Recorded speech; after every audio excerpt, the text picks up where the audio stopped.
Pinterest, really their goal, like Instagram and Facebook want to keep people in their apps. Pinterest wants to help their users learn how to do, make, and buy the things that are going to make their life better.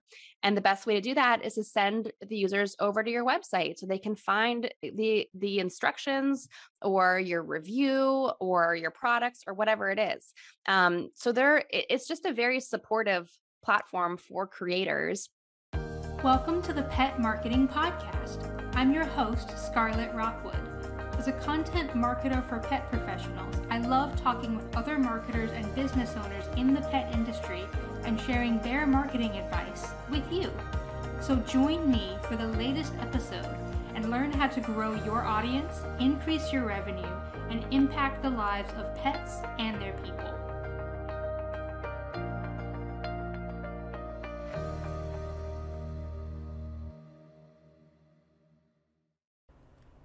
Today, I'm talking with Tori Mystic about driving traffic to your pet business website using the power of Pinterest. Tori is the creator of Wear, Wag, Repeat, an awesome blog full of dog lifestyle tips, toy and food reviews, plus DIY tutorials and dog-friendly travel guides. She hosts the Wear, Wag, Repeat podcast, where she interviews talented women in the pet industry. As far as I'm concerned, she's also the queen of Pinterest in the pet space. So let's dive in. Sure. Yeah. So my name is Tori Mystic. I'm the founder of Wear, Wag, Repeat, which is a dog blog that I started as a hobby almost 9 years ago as a place to document my love of dogs and all the other creative things I was doing, DIYs and fashion and all kinds of stuff. And I quickly learned that the dog stuff had a much more dedicated and welcoming kind of community and audience than the other stuff, because DIYs and fashion it's very saturated on the internet, and there just aren't that many dog bloggers even now. I mean, there's more than ever, but there's just still not that many. So it's like a nice community where we all support each other, which is really great. And so anyhow, I went in the dog direction of blogging and started to do sponsored posts and grow my audience. And people started asking me how I did that. And so I started teaching online courses about growing your dog's Instagram account. And I've added several courses since then. And I also started a podcast 4 years ago to interview other women in the pet industry, because I love talking about business and I love talking about dogs. And so that's what we do on the show.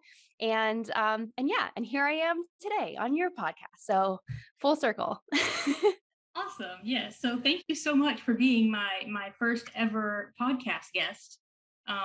Absolutely. Today we have you on specifically to talk about the amazing results that you've gotten with Pinterest, specifically for promoting your blog and bringing traffic to your blog. I know I've heard you talk a couple of times about how with all the different channels and as much as we all love Instagram, it seems like Pinterest has been one of the most powerful organic ways to drive traffic to your website. So tell us a little bit about that. Yeah, you're right. We all love Instagram. I love Instagram too. I spend a great deal of time on there. And it's a great place to meet people, to find your community. We all have dog friends all over the world, and I've made a lot of dog friends in my own city thanks to Instagram. But Instagram is not good at sending traffic anywhere other than Instagram. Instagram and Facebook are really their main priority in life is keeping you in their apps, and they don't want you to ever leave. So that's why it's just not a good source of traffic for your blog or your website or whatever. It's really great to get engagement in the app, but it's not great to send people outside of it. So I discovered that Pinterest is a really great place for that. And I've been a user of Pinterest since back in the early days when it first started. Like I mentioned, I love DIYs and fashion. And that's always been a really great destination for that kind of stuff. So I was just a passionate Pinterest user. And then I started seeing how great it can be to drive traffic to my blog. And so it's not just DIYs and recipes and stuff on there. There's lots of dog stuff. And in fact, over the past couple of years, I've noticed in Pinterest's kind of trend reports that they release that more and more dog topics are becoming trending topics on Pinterest. So a couple of years ago, it was pampered pets. In 2022, they're predicting barkitecture and dog birthday parties to be kind of trending topics within their platform, which is really great because, if you've ever had a dog birthday party, which I'm assuming a lot of people have or have attended one, then that means you have great Pinterest content that you could be using to send people to your blog, to sign up for your email list, to buy your products. Pinterest really, their goal, like Instagram and Facebook want to keep people in their apps. Pinterest wants to help their users learn how to do, make, and buy the things that are going to make their life better. And the best way to do that is to send the users over to your website so they can find the instructions or your review or your products or whatever it is. It's just a very supportive platform for creators.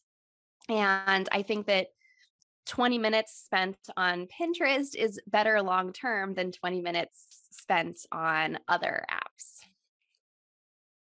Even as an Instagram strategist, it's like it hurts my heart a bit to hear it, but that's the truth. Like we have to, depending on what our goals are, we need to not only go where our audience is already spending time, but also go where their goals of the platform are the goal that we want, whether it's driving traffic to our website or growing a community. Those are different in different places, right? Right. And I think that there's a lot of pupfluencers out there who don't have a website or don't have a blog at all. So they think, I'm just going to stay on Instagram. But as we saw this year, Instagram can go down suddenly and without any explanation.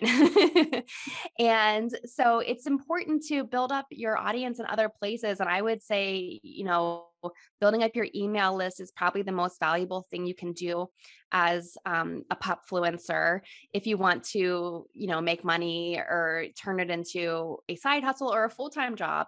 You need to diversify beyond just your Instagram followers.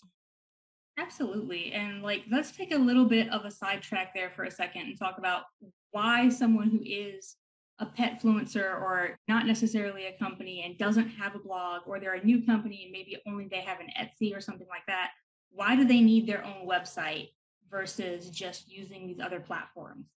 Yeah, that's such a great question. And I think that it's so easy if you're just starting to get intimidated because you're like, I want to make a website. And then you start looking into it and you go down the rabbit hole and it's like 12 hours later and you're like, I don't know what to do. There's too many options. So I think that there's a lot of ways to start really simply. And one of the things that you can do if you're just starting, if you have just an Etsy or you're just a pupfluencer, and I shouldn't say just, but if you're starting out, I think one of the best things you can do is sign up for some kind of email service provider, an ESP, and that would be like MailChimp or ConvertKit, or there's a bunch of other options out there. You want to find one that's going to allow you to create some kind of a landing page where people can give you their email address. And I use ConvertKit, so I'm not sure about the other platforms, but one of the landing pages they offer in ConvertKit is a lot like Link in Bio or Linktree or those kind of services where you can do like a list of links. But what ConvertKit does is they put an email sign up little tiny form to collect email addresses at the top, and then you can include your links after that. And that's accessible on mobile, on desktop, on everything. And so that can be a great way, especially if you're a pupfluencer, to one, collect email addresses, but two, to link people to like your Amazon favorites storefront. Or if you're an affiliate for another website, you can link to that. You could also link to maybe you have a great little YouTube video that introduces you and your pets and what you do. You can link to all these things in this little landing page where it's kind of like your website, but you don't have to pay separate hosting. You don't have to register a domain. Those are all kind of complications that I think stop people from moving forward because it's just like so overwhelming. So I think the best thing to do is just to use your email service provider to set up a landing page to get started. And then you can kind of take baby steps from there. Yeah, that is a really great advice. So I've got my website, I've set up a blog, I've, presumably made enough blogs that when someone comes over there, it doesn't look naked or empty. What do I do now? How do I use Pinterest to drive more traffic and get eyeballs on those posts? Yes. So if you've taken the next steps to set up your blog, your website, and you've got some blog posts going, the most important thing to do for Pinterest is to create, and I recommend like 8 to 10 Pinterest graphics per blog post. So, say you have 4 blog posts, you could create 10 different Pinterest graphics for that. Boom, already that's 40 pieces of content that you've created. And that's just what I mean by your Pinterest graphics is like I use Canva and I have a whole bunch of templates set up. I probably have 15 different ones that I use on a regular basis. And I kind of, every time I make a batch, I change them around a little bit so that they're never exactly the same. So I might change the text. I'll change the photos. I might flip the photo from like left to right or crop it in really tight. Or I might use some of the stock images that they have on Canva. There's so many different ways to create 10 different graphics. I would challenge anyone that you can do this. Because I know it sounds like a lot, but you can definitely create 10 different graphics for all those blog posts. And then I schedule them out to go onto Pinterest one per day. And that's where I start. And if I happen to fill up one per day for like the next month, then I'll start back at the beginning and add a second one or a third one. But I think the number one thing is just to consistently be sharing those blog posts on Pinterest. And that's how I would get started. And you can schedule things right within Pinterest. They allow you to schedule pins now. And I think you might even be able to do it right through Canva. Not sure if you can schedule in there, but you can at least post from there. Or if you want to kind of take to the next level, you can use Tailwind, which is like the best Pinterest scheduler. That's awesome. I know I personally use Metricool, and I'm pretty sure they also have Pinterest in there, but I'll have to play around with that because Yeah. I'm taking this to heart just as much as I hope our audience is because I have not dove into Pinterest nearly as much as I should have as well. Well, it's like my mission to get everyone using Pinterest because I truly in my heart believe the more the merrier. And I've seen that over the last 9 years growing my business is that the more that us pet people work together and grow together, it benefits everyone. So I want everyone to come over to Pinterest with me. I agree 100%. I am always happy to connect with new people and like see who my competitors are and see if I can make friends with them way more than worrying about competition. Like that's what Yes. I'm about. So let's say, I didn't know that's a really great advice with the 10 different images because I was sitting here thinking I'm just going to make one post about my blog the same way I do everywhere else. And so you're saying you want 10 different images and are we doing different captions as well? Yeah. So, something to look out for on Pinterest and also any social media and blog and anything is that you want to write like a real person. We never ever want to appear like a bot or like a, automated kind of thing. So whenever you're posting these things to Pinterest, you do want to write out a description. They call it descriptions instead of captions over there. So you want to write out your description in a way that has a lot of keywords and also clearly describes like what someone will get. What will they find if they click through and go to your website? So you want to make sure that it's really clear that you're setting the expectations so that people aren't disappointed or surprised when they get to your site. So you want to make sure the links are going to the right places. You can also put a title, which is almost like a headline for your pins. And you want to make sure that those are utilizing keywords as well, because all that stuff is searchable. on Pinterest. So maybe before you even pin, you want to do a search in Pinterest for whatever topic it is that you're going to pin about.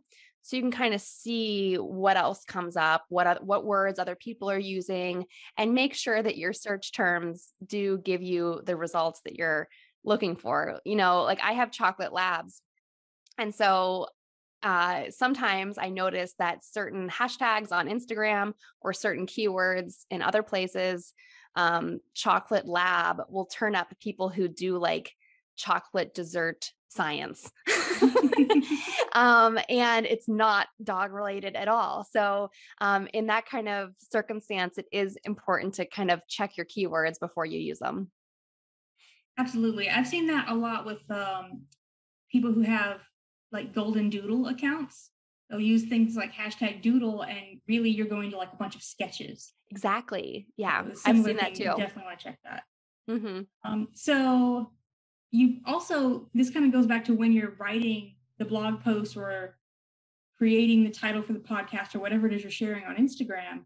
I mean, Pinterest, wherever you're sharing it. But on Pinterest, if you have the headlines, it kind of goes back to when you're writing the blog post, when you're thinking of all the different possible titles, you might want to actually, I guess, save those in a different place and use those so that you're not using the same title every time if you're going to post 10 times. Yeah, that's excellent. That's an excellent point. And that's something that, when I was creating my Pinterest course, I intended for it to just be 4 modules, and it ended up being 6 modules because I wanted to go back and like explain to people how keyword research works, how your blog post should be SEO optimized, because it really kind of all fits together. So it was hard to explain Pinterest without also explaining SEO because it's kind of all the same thing.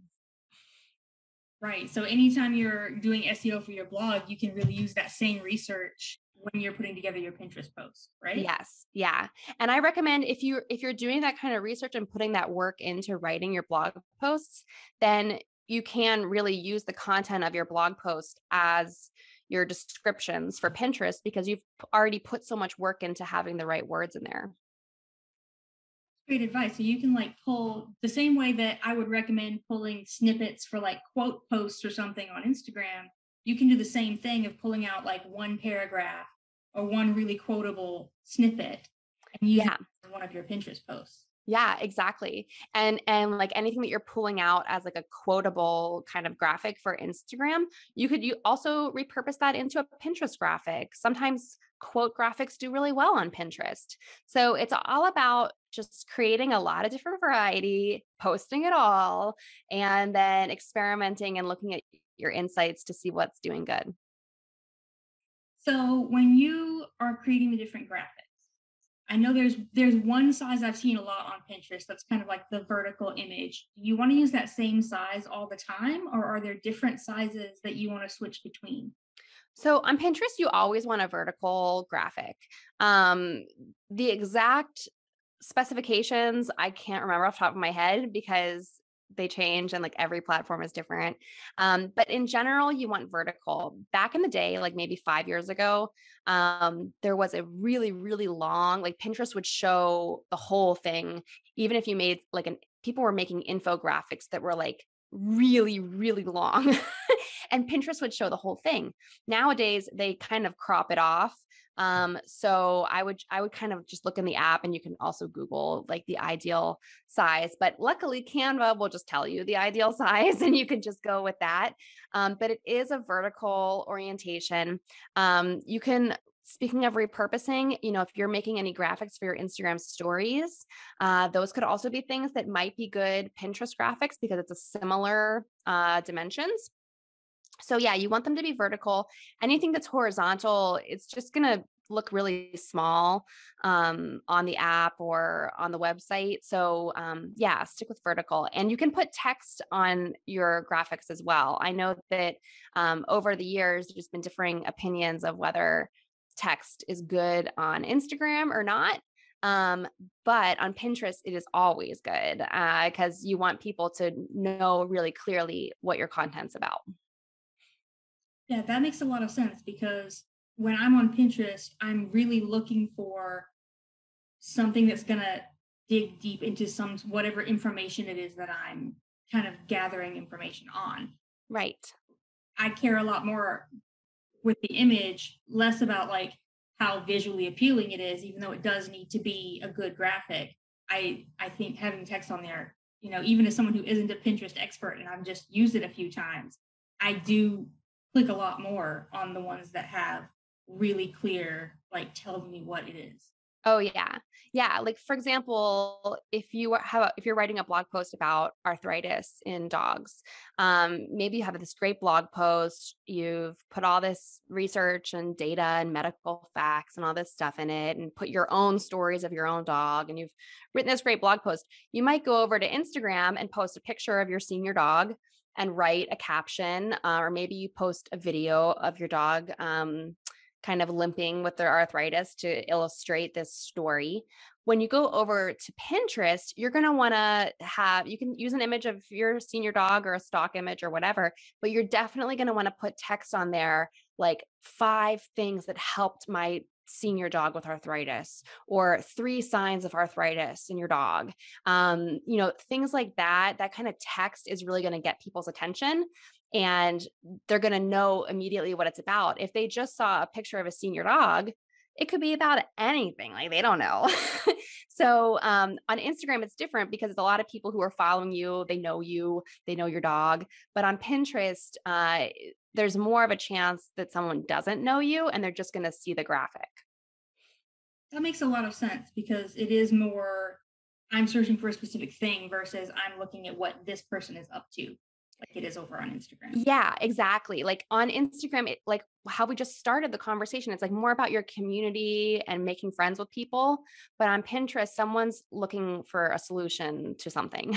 So that's why you want to be super clear with what it is. So on Instagram, we know hashtags are a big deal.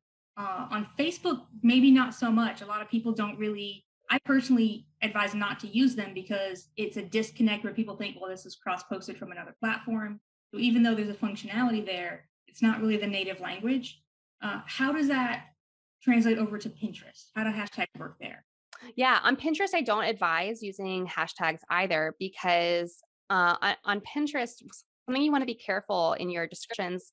I know we talked about how important it is to have keywords, but you never want to be labeled as keyword stuffing, which is kind of exactly what hashtags are. So basically like a long list or even a short list of just words, that doesn't perform well on Pinterest. So you want to write your descriptions in like actual sentences. That's why it really works well to kind of take blurbs from different parts of your blog post or whatever, and use those as your descriptions instead of just listing out words because Pinterest is going to think this is not a real person doing this. That makes a lot of sense. I've never even looked into hashtags that way. My brain is hashtag like crazy. Every time I do a new client or a new account, the very first thing that, like one of the first 2 or 3 things I look at is hashtags. So it's really interesting to think how powerful this platform is when hashtags just don't exist.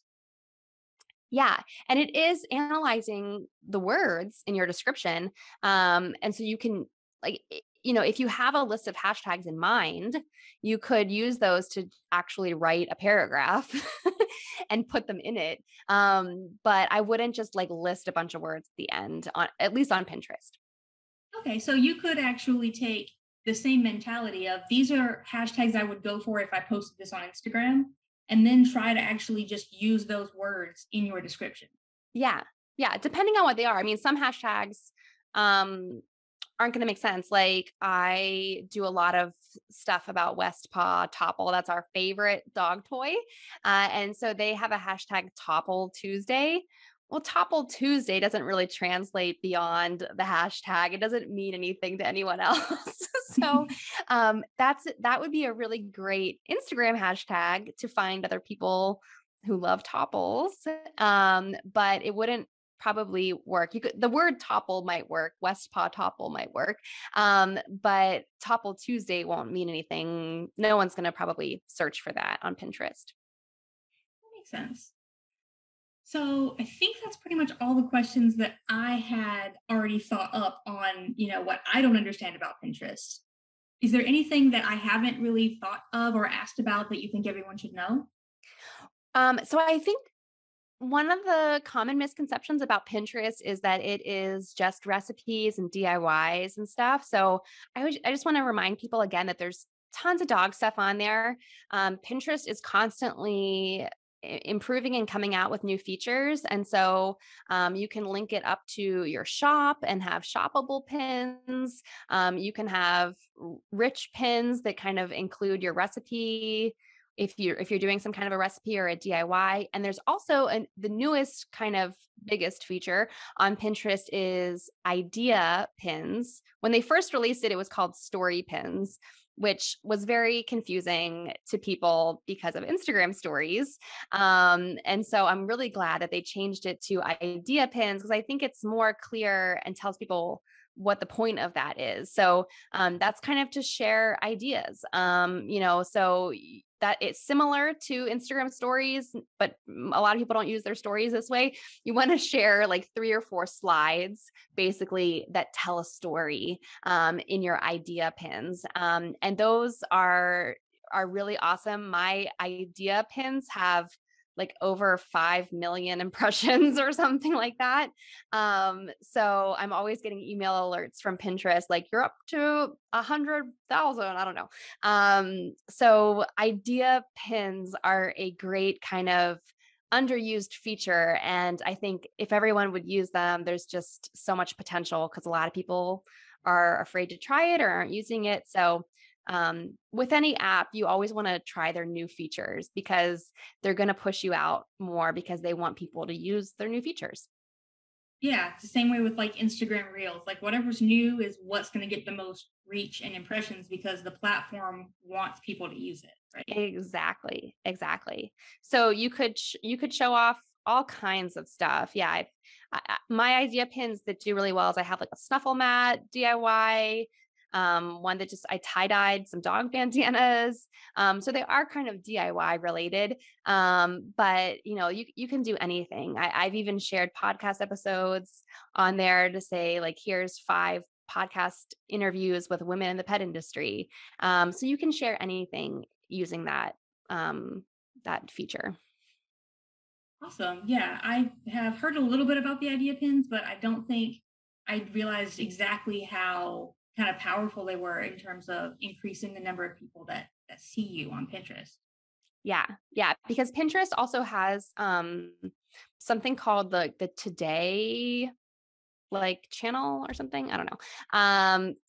Down in your app, you can kind of search like the main feed, or you can click and see like what they're featuring today. And so there's like some kind of editors at Pinterest who are curating the today feed is probably the right word. So they're curating this with content within different themes. So how I mentioned like Pinterest knows what trends, are coming up. So if one of the trends that's coming up is dog birthday parties, and you have some idea pins that are related to that topic, you might get curated into the today feed one day. And that's happened to me with a couple of my idea pins, and that's how they end up getting like 500,000 impressions. So it's definitely worth it because the people in the power at Pinterest, they're looking for good idea pins to share with a broader audience. The pinners have spoken, eh? Exactly. Awesome. So you've given us so much really great information about, just the basics of if I have a blog and I don't have a Pinterest, why should I go over and make that happen? Which is because it's definitely just a really powerful vehicle there. To drive people back over to your website and maybe even grow your other communities. So I know you also have, a Pinterest course that, goes a little bit more in depth with, how to do everything and, the actual minutia of like how to do the thing and get it done and actually do a step by step. So tell us a little bit more about that course. And I'll make sure to also have a link in the show notes so that people can go over and grab it. Yeah, thank you so much. So that is the Pinterest for Petpreneurs masterclass. And that's part of my I call Wear, Wag, Repeat Labs is like the umbrella category for all my educational stuff. So the Pinterest for Petpreneurs course, it's 6 modules that teach you exactly how to use Pinterest today, because the algorithm has changed in the last 5 years. So if you're looking up YouTube tutorials and stuff and they're kind of older, they might give you bad advice. So it's worthwhile to sign up for a course that is updated for how Pinterest works now. And of course, my course is all about pet related topics. So if you are a petpreneur or a petfluencer, it's always just nice to see examples that you can really relate to. So I like that. It also includes tons of actual screen shares. So I just screen recorded myself using Tailwind or making an idea pin or something like that, so people can see exactly what to do. Like you said, the step-by-step minutia of exactly how to do it. So that's all included in there. And there's a couple bonuses as well, like other webinars and stuff that I've taught that are helpful. So yeah, it's available at wearwagrepeat.com/courses. You'll find it there along with all the other courses and stuff. And yeah, thanks so much for letting me share that. Yeah, absolutely. I think that's a really great resource for someone who absolutely wants to dive in really deep and put a lot of focus on using Pinterest for traffic. Yes. Yeah. And it's a deep dive, but I break it down so anyone can do it. So don't be intimidated. Just get on Pinterest.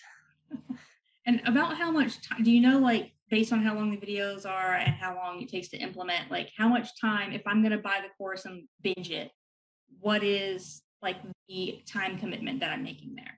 Yeah. So each lesson is about 15 minutes long.